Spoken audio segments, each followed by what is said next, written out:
అమెరికాను వ్యతిరేకిస్తున్న దేశాలు ఏకమవుతున్నాయి. నిన్న మొన్నటి వరకు అగ్రదేశానికి అనుకూలంగా ఉన్న గల్ఫ్ దేశాలు కూడా ఇప్పుడు స్వరం మారుస్తున్నాయి.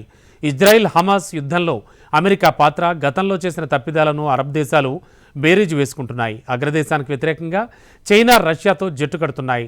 కొత్త కూటమిని ఏర్పాటు చేస్తున్నాయి. ప్రధానంగా అమెరికా అంటే మండిపడేటువంటి చైనా, రష్యా, ఇరాన్ ఈ కూటమికి ఊపిరి పోస్తున్నాయి. ఈ క్రమంలో చిమ్స్ ఏర్పాటైంది. ఇది అమెరికా మిత్రదేశాల కూటమికి చెక్ పెడుతుందా అనే చర్చ ఇప్పుడు మొదలైంది. ఈ పరిణామాలతో పశ్చిమాసియాలో అగ్రదేశం పట్టు కోల్పోతోందా?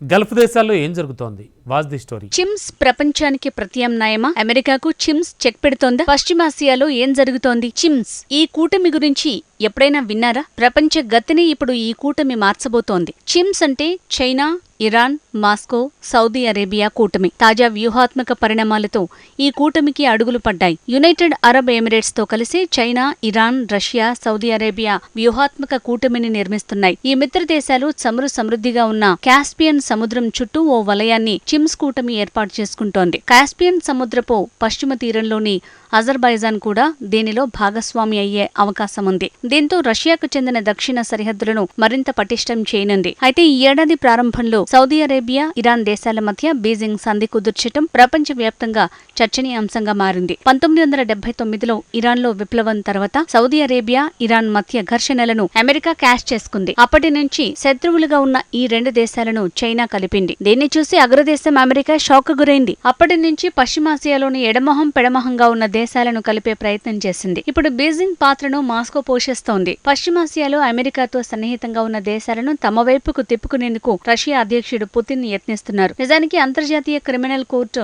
ఐసీసీ అరెస్టుకు ఆదేశాలు జారీ చేసినప్పటి నుంచి పుతిన్ విదేశాలకు వెళ్లటం లేదు. యుద్ధ సమయంలో ఉక్రెయిన్ చిన్నారులను బలవంతంగా రష్యాకు తరలించారని పుతిన్ పై ఐసీసీ అరెస్టు వారెంట్ జారీ చేసింది. అయితే తాజాగా యుఏఈ, సౌదీ అరేబియాలో పుతిన్ సందర్శించారు. భారత్ లో నిర్వహించిన G20 సదస్సుకు అటు పుతిన్, చైనా అధ్యక్షుడు జిన్పింగ్ హాజరయ్యారు. పుతిన్ భారత పర్యటనను రద్దు చేసుకోవటం ఇది రెండోసారి. ఉక్రెయిన్ యుద్ధం ప్రారంభమైనప్పటి నుంచి 2 సార్లు మాత్రమే పుతిన్ విదేశాలకు వెళ్లారు. తాజాగా యుఏఈకి వచ్చిన పుతిన్ కు అబుదాబి ఘన స్వాగతం పలికింది. అబుదాబిలో పుతిన్ కు ఎలాంటి స్వాగతం లభించింది? జెట్లు, గుర్రాలు, ఒంటెలు, జెండాలతో పుతిన్ కు యుఏఈ స్వాగతం పలికింది. పుతిన్ అబుదాబికి చేరుకోగానే ఆయన చుట్టూ 4 సుఖోయ్ 35 యుద్ధ విమానాలు స్వాగతం పలికాయి. ఒంటెలు, గుర్రాలపై సైనికులు, ఎమిరాటీ మిలిటరీ జెట్లు గగనతలంలో రష్యా త్రివర్ణ పతాకాన్ని గీసి స్వాగతం పలికాయి. పుతిన్ 21 గన్ సెల్యూట్ ని అందుకున్నారు. ఉక్రెయిన్ యుద్ధంతో 2 గ్రూపులుగా ప్రపంచం మారింది. ఈ నేపథ్యంలో రష్యా అధ్యక్షుడికి అసాధారణ స్వాగతం లభించింది. యుఏఈ అధ్యక్షుడు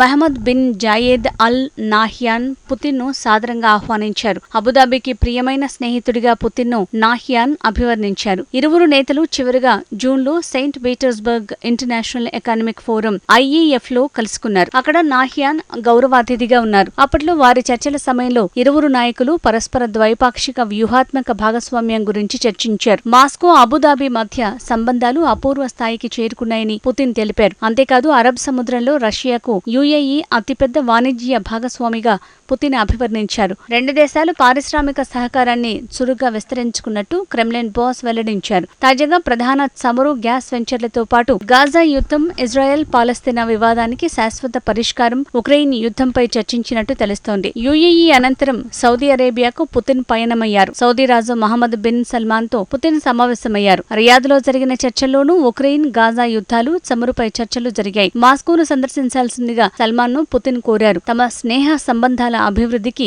ఏది ఆటంకం కలిగించదని సౌత్ కింగ్ తో పుతిన్ చెప్పారు. ఓపెక్ ప్లస్ అని పిలిచే 13 ప్రధాన చమురు ఎగుమతి దేశాల కూటమిలో సౌదీ, రష్యా ఉన్నాయి. పుతిన్ కు అత్యంత సన్నిహిత మిత్రుడు చైనా అధ్యక్షుడు జిన్పింగ్ ఈ పరిణామాలను చూసి సంతృప్తి చెందినట్టు తెలుస్తోంది. ఉక్రెయిన్ పై యుద్ధానికి దిగిన రష్యాపై పశ్చిమ దేశాలు కఠినమైన ఆంక్షలను విధించాయి. ఆ సమయంలోనే రష్యాతో యుఏఈ కీలక వాణిజ్య భాగస్వామిగా మారింది. అదే సమయంలో రష్యాతో చైనా సంబంధాలు మరింత పటిష్టమయ్యాయి. అక్టోబర్లో చైనా నిర్వహించిన 3వ BRI ఫోరం కి పుతిన్ ను ప్రియమైన మిత్రుడు జిన్పింగ్ ఆహ్వానించారు. ఈ ఇరువురి నాయకుల మధ్య సంబంధాలు వృద్ధి చెందుతున్నాయి. పాశ్చాత్య దేశాలు విమర్శలు, ఐసీసీ వారెంట్ ఉన్నా చైనా మాత్రం లెక్క చేయటం లేదు. ఏ దేశానికైనా సహకారం అందించే హక్కు తమకు ఉందని చైనా వాదిస్తోంది. నిజానికి నిజానికి ఉక్రెయిన్ యుద్ధం తర్వాత రెండు దేశాల మధ్య వాణిజ్యం భారీగా పెరిగింది. ఈ బంధాన్ని ఏ శక్తి విడదీయలేదు. రష్యా చైనా బంధంతో అమెరికా నైరాశ్యానికి గురవుతోంది. నిజానికి ఇదే ముగింపు కాదు. Russia, China, UAE, Saudi Arabia కూటమిలోకి మరో దేశం కూడా స్వచ్ఛందంగా చేరుతోంది. అమెరికా మిత్ర దేశాలు నిస్సహాయంగా చూస్తోన్న సమయంలో ఈ కూటమి మరింతగా బలపడుతోంది. పశ్చిమాసియా పర్యటనకు వెళ్లొచ్చిన పుతిన్ వెంటనే ఇరాన్ అధినేతతో సమావేశానికి ముహూర్తం ఫిక్స్ చేశారు.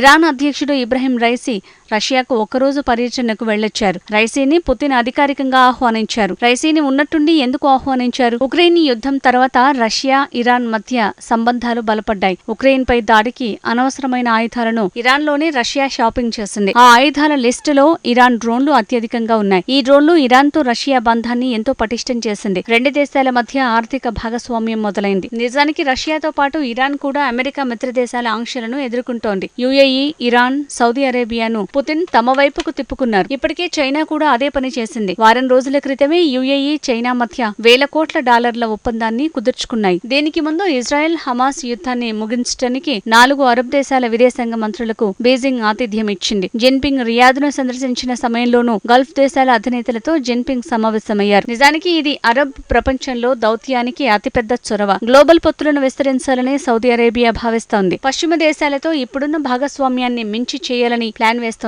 ఈ నేపథ్యంలో చైనా, రష్యా దౌత్యానికి సౌదీ మొగ్గు చూపుతోంది. Saudi Arabia global economic power house, Gulf లో చమురు దిగ్గజ దేశం. సౌదీ కలిసి రావడంతో అటు చైనా, ఇటు రష్యా సంతోషం వ్యక్తం చేస్తున్నాయి. ప్రపంచంలోనే సూపర్ పవర్ గా ఆధిపత్యం చెలాయిస్తున్న అమెరికా మిత్రపక్షానికి చిమ్స్ ప్రత్యామ్నాయంగా మారుతోంది. రష్యా, చైనాతో ఇరాన్ సన్నిహిత సంబంధాలను కోరుకుంటోంది. అదే సమయంలో యుఏఈ, సౌదీ అరేబియా సైతం ఆ దిశగానే అడుగులు వేస్తున్నాయి. చిమ్స్ మరింత శక్తివంతంగా మారుతోంది. అమెరికాకు సవాల్ విసరనుంది. ప్రధానంగా ఆర్థిక యుద్ధాలను అంతం చేసేందుకు ఈ చిమ్స్ కొత్త మార్గంగా నిలుస్తోంది.